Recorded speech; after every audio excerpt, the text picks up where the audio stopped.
আমার খবর।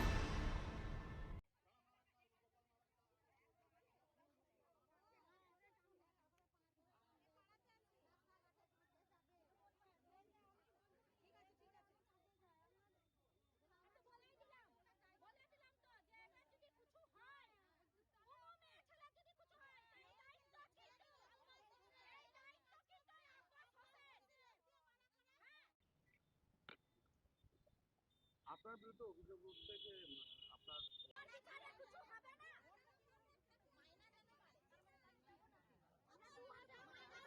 মাইনার কথা ছাড়ো তো এখন যেটা মেয়ে সেটা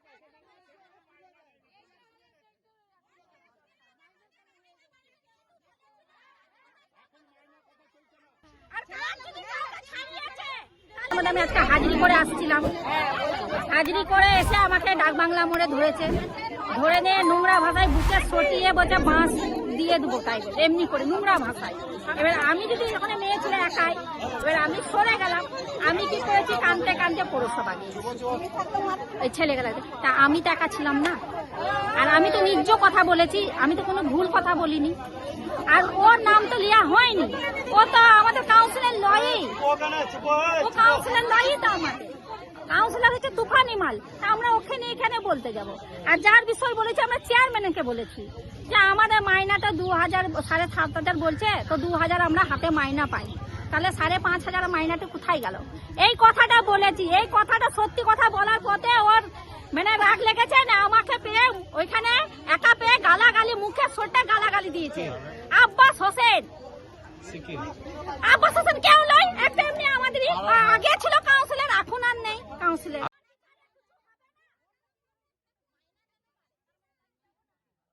আমার রাজনীতি জীবনে আমি কোনদিন কাউকে মিথ্যা কথা বলি না, মিথ্যা কোনোদিন ঢাকা থাকে না, সত্য সত্যই আছে। ওই মেয়েটি আমার ওয়ার্ডেই কাজ করে, এই 3 মাস আগে আমি কাজ দিয়েছি পৌরসভা, আর শাশুড়ি কাজ করতো, রিটায়ার হয়ে গেছে, রিটায়ার পর আমাদের কাছে এসেছিল, আমরা কাজ দিয়েছি। আমার যার সঙ্গে সম্পর্ক ভালো পারিবারিক মতো, তাদেরকে আমার অধিকার আছে, কি অধিকার ঠেট দিও নাই, তাকে বলে হ্যাঁ গো তোমাদের পৌরসভা মায়না তো 7,500 লয়, মেয়েদের 1981 টাকা, তা তোমাকে বললো তুমি বলবে না, আর বুঝে শুনে বলতে হয় খেপি, বাস এইটা জাস্ট কথা, এটা আমার অধিকার নাই, এটা আমার অধিকার আছে, আমি কাউন্সিলর, অধিকার আছে, খারাপ কথা কিছু বলিনি।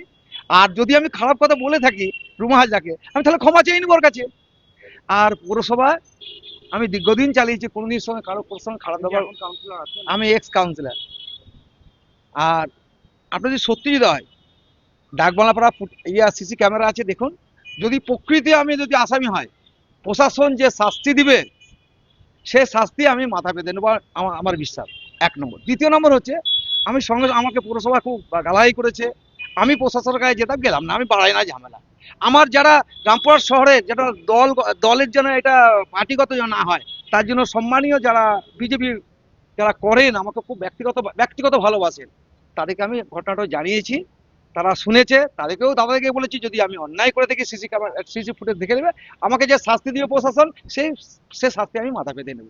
সোনার গহনায় গল্প বলে যাওয়া ভরো জুয়েলার্স, অনুপম স্পর্শের ছোঁয়া,